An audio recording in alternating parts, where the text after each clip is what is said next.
tell us why you decided to make the movie. Unfortunately, for film, we have to start one person, okay? Because we're running out of time as usual. All right, so we're going to try to, of course, you can introduce yourself and be part of it, but whoever do this story is got to be there. Okay? And then we got a couple of questions from the audience. All right, the audience can choose any movie you want to ask a question. Those who watch the whole blog. Okay, so there you go. Hi, I'm Jennifer Gennari. I am the producer of Painstaking with John Schlag with Innovation Film. And we decided to make it just because we were looking at women's and gender issues last season in a pretty deep way. We've come to see OVAX on Friday morning at 10 a.m., which takes another look. And we try to make one dance film a year, really just for fun.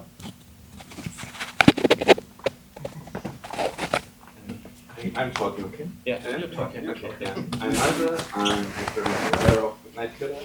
And yeah, we made a movie because before we made this one, we had a project that was a lot different. It was lighthearted and funny. And yeah. This one was hard, man. We wanted to do something completely different now. And yeah, we wanted to mix some genres like gangster movie and serial killer thriller. But also wanted to tell, even if it's dark, something like a little human story still somewhere in there. Yes. My name is David Liban, and I did Love Less Likely. Why did I make it? I made it to entertain people. I'm a fan of dark comedy, and I like to make people laugh when you shouldn't laugh. We just came off of a feature film, and so concept, it started out because we have a feature-length version of this script for Love Less Likely, and so we either will made this short, or we're still trying to develop it as a feature as well. Very good. So let me ask you one question. What was the hardest part of making each of you? I'll start because I have the microphone. The hardest part is always location and casting.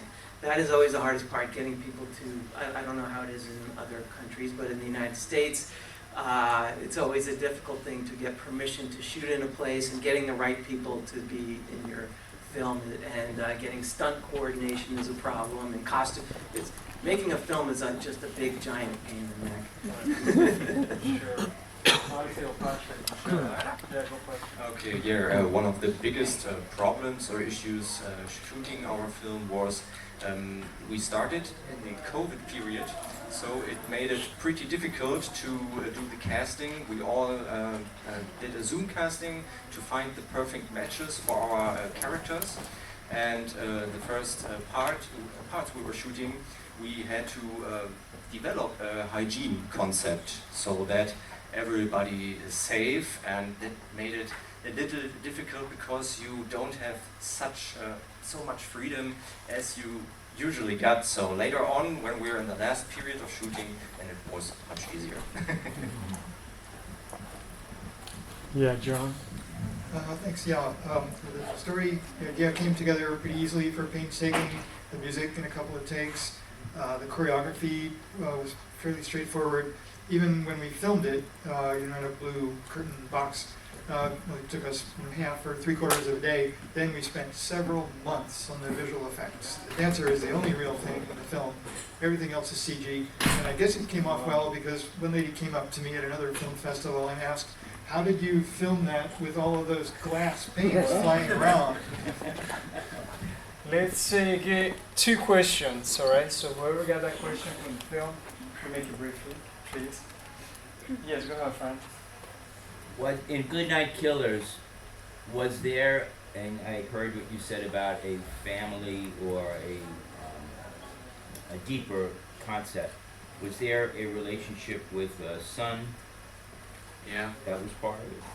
Yeah, it's all about characters, because I don't want it to, when I wrote it, I don't want to think of white and black. I want some gray layered characters, and it's a question of good and bad. We only have bad guys in there, but you're not born a bad person, and something made those people like they are, and that's why at the end there's some innocence still left. And that's what we wanted to also put in the movies, so give it. Otherwise, it would be very, very dark, but there's still a little hope and good left, and that's what we wanted Beautifully to done. do. Thank you. All right, let's get one more question. Yeah, Thomas. Question for David, again about casting. How did you cast? Because the two leads kind of had a good chemistry together, and did you try them out together before, or? You talking about Love Less Likely? Yes, yes.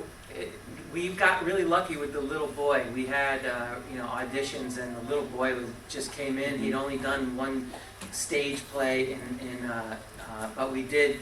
And then he was immediately, we cast him as soon as he did his audition.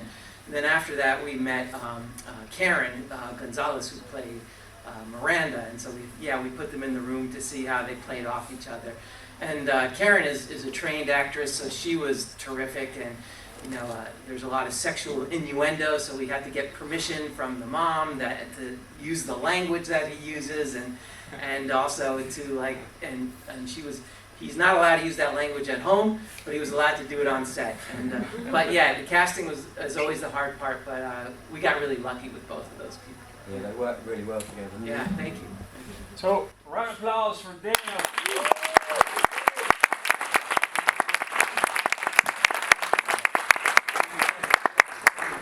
So everybody, we're gonna do the cutting of the ribbon, so everybody has to step out the